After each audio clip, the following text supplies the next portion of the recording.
안녕하세요, 토치코치입니다. 오늘의 주제는 도파민입니다. 흔히 도파민 하면은 행복 호르몬, 행복했을 때 막 뿜뿜뿜뿜 나오는 호르몬으로 알려져 있는데요. 이 도파민이란 호르몬도 우리 체중 감량과 굉장히 관련되어 있다는 사실 알고 계셨나요? 그렇다면 뭐 행복해야지 뭐 살이 빠지는 거야? 아니면 도파민이 뭐 덜 나와야지 더 잘 빠지는 거야? 과연 도파민과 체중 감량의 연관성에 대해서 자세히 알아보도록 하겠습니다. 지금 바로 Let's get it! 자, 그렇다면은 도파민과 다이어트와의 상관관계에 대해서 자세히 알아보도록 하겠습니다. 일단 도파민은 운동 기능이나 동기부여, 뇌하 수치 호르몬 조절 등의 중요한 기능을 하는 신경 전달 물질이라고 보면 되고요. 뭐 약물 중독과도 굉장히 연관이 되어 있고, 그렇지만 음식 중독이나 섭식 행동 이상에도 굉장히 관여가 되는 그런 호르몬이라고 생각하시면 됩니다. 이에 관해서 진짜 유명한 연구가 하나 있습니다. 1998년에 이제 연구한 연구 결과로 조금 오래됐지만 한번 살펴보자면 이 도파민 뉴런과 그다음 보상 신호에 대한 이제 연구가 되겠는데요. 굉장히 흥미롭습니다. 일단은 3번은 실험을 했어요. 이 모든 실험은 이제 쥐 실험으로 이루어졌고요. 우리한테 접목시켜서 생각해봐도 좋을 것 같아요. 첫 번째로는 no prediction, 그러니까 예상치 못했어요. 집에 가도 아무것도 없을 것 같은데 했는데 가니까 치맥이 있는 거죠. 뿌링클이 있는 거야. 굉장히 크게 느껴지는 거죠. 이랬을 때 도파민 수치가 확 올라가는 걸 볼 수 있습니다.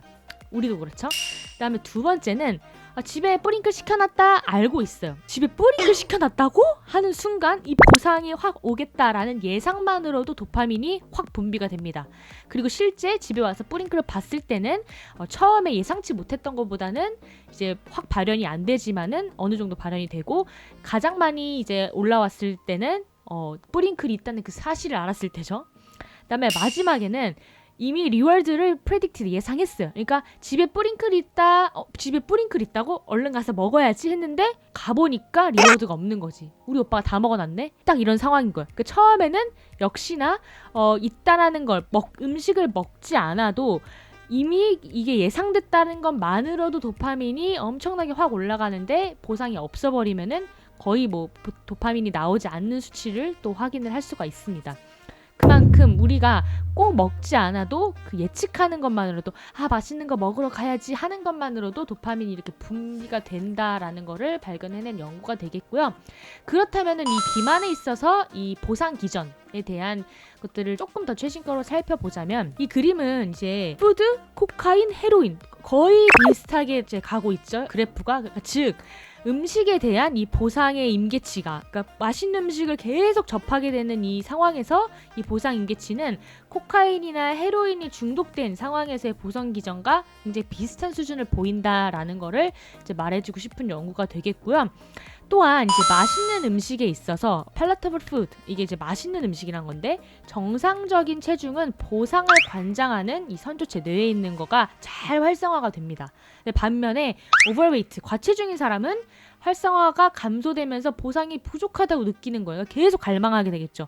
난 충분하지 않아. 맛있는 음식을 계속 먹고 있는데도 더 먹고 싶어. 라는 음식에 대한 갈망이 계속 생기게 된다는 거고, D2R이라는 건 이제 도파민 2 리셉터. 도파민 리셉터도 이제 1에서 5까지 또 있는데, 우리 몸에서 이제 보상을 관장하는 거는 D2R에서 많이 이제 일어난다고 합니다. 이 도파민 2 수용체에서 정상 체중은 정상 수치를 보입니다. 근데 반면에 과체중인 사람은 이제 가용성이 굉장히 감소되었다는 걸 확인할 수 있어요. 그러니까 즉 도파민 분비 자체가 이제 내가 체중이 많이 과하게 되고 음식에 집착하는 상태라면 제대로 이루어지지가 않는다. 호르몬의 불균형이 일어난다라는 거를 확인할 수가 있고, 실제로 비만주에서는 렙틴 저항성, 우리 렙틴 배웠던 게 식욕을 좀 조절할 수 있는 호르몬인데, 렙틴 저항성이 생기면은 그 균형이 깨지면서 더욱더 식욕 조절이 안 된다라는 거 이전에도 많이 이제 배웠었는데, 그런 것들이 비만주에서 조금 더 발달이 되고, 그다음에 이런 뇌에서 그 D2R 수치가 굉장히 감소된다라는 거를 확인할 수가 있었습니다.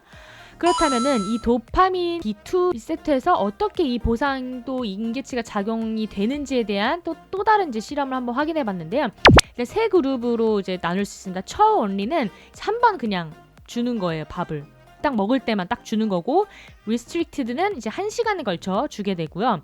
그 다음에 이 주목해야 될 익스텐디드는 18시간에서 23시간, 그러니까 항시 내 주변에 먹을 거가 있는 그룹인 거예요. 우리가 예상했다시피 당연히 차오 올리 그룹은 이제 시간이 지날수록 제일 낮은 반면에 웨이트 게인이 반면에 익스텐디드 그룹은 가장 높은 거를 좀 확인할 수가 있겠죠.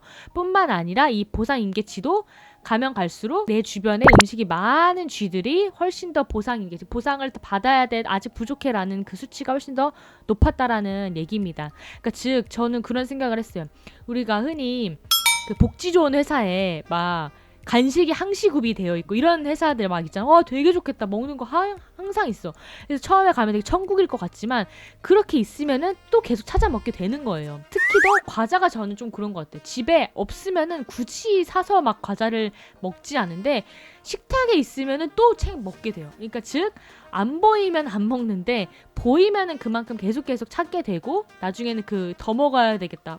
부족한데 초콜릿 한 개로 부족한데 과자까지 먹어야겠어. 이런 거가 이 보상 인계치가 계속 높아진다라는 얘기죠. 그 다음에 우리가 가장 많이 먹는 이 HFCS, 그러니까 고가당 이제 옥수수 시럽이 되겠죠. 액상과당 이런 것도 이제 포함이 되겠는데 음료수에 굉장히 많이 들어있고 이런 것들을 일반식 그룹이랑 먹었을 때에 이제 비교를 해보면은 사실상 보니까 체중에 있어서는 크게 별로 차이가 안 났다. 근데 뭐가 차이 났냐라고 봤을 때는 이 글루코스가 혈당, 당에 관련된 이 수치가 고가당 시럽을 먹은 그룹이 높게 나왔죠. 여기까지 아주 이해할 수가 있습니다.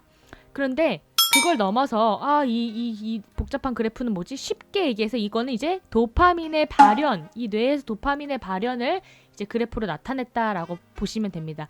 그냥 차오 그룹은 이것도 조그맣긴 하지만 HFCS랑 같이 있는 그룹보다는 훨씬 더 많이 발현이 된 걸 확인할 수 있고 파란색이 일반 차오 그룹이고 빨간색이 HFCS 그룹이라고 하면은 일반적으로 그냥 식사를 제대로 한 형태는 도파민 발현이 잘 된다. 훨씬 더 이 수치가 잘 높게 찍히게 되죠. 그래서 충분해, 만족해, 이렇게 행복해 이런 것들이 잘 느껴지는 반면에 고가당 시럽을 먹은 그룹 같은 경우에는 계속해서 충족이 안 되고 있다라는 거를 이제 확인했다라는 그런 연구가 되겠습니다.